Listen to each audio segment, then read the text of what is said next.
The convoy crossed the border into Jordan late in the afternoon. The drive from Gaza had taken them through Israel, a country they've been at war with for almost a year and a half. Most of them have been travelling constantly, fleeing the fighting. But this, at last, was a journey to safety. 29 Gazan children and some of their families were evacuated in this first wave, many of them amputees needing specialist medical care. Thank God we chose to come here so that my daughter can get treatment. Thank you and God bless you. My daughter has a cyst on the brain which causes her fits and she passes out.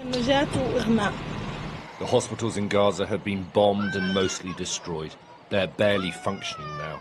They didn't get that in Gaza because there is no possibility to get that there. There is no hospitals. That means we accept them here to get the medical assistance here. Naveen is 6 months old, born during the war with a heart defect. She is dangerously underweight too. They've lost their home and have been living in a tent. Her chances of survival, if she'd stayed in Gaza, were not good.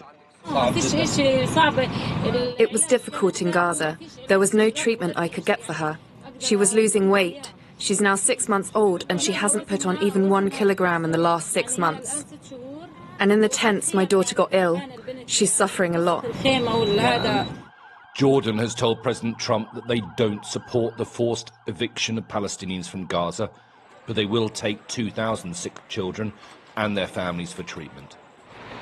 So what happens now is they'll be taken to hospital in Amman for specialist medical treatment. Now, the Jordanians have been very clear. You know, this is a temporary evacuation. They will be free to go back to Gaza once they've had that medical care. This is not the permanent forced evacuation that Donald Trump was proposing.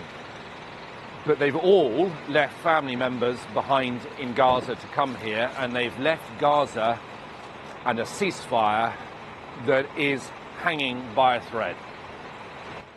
It's the first time Enes and her family have ever been out of Gaza. This is all they've arrived with, a few plastic bags of clothes. She's left behind everything to save her daughter. Tonight, Naveen is undergoing tests to see what surgery she might need. But she now has a chance of living. Alistair Bunkall, Sky News.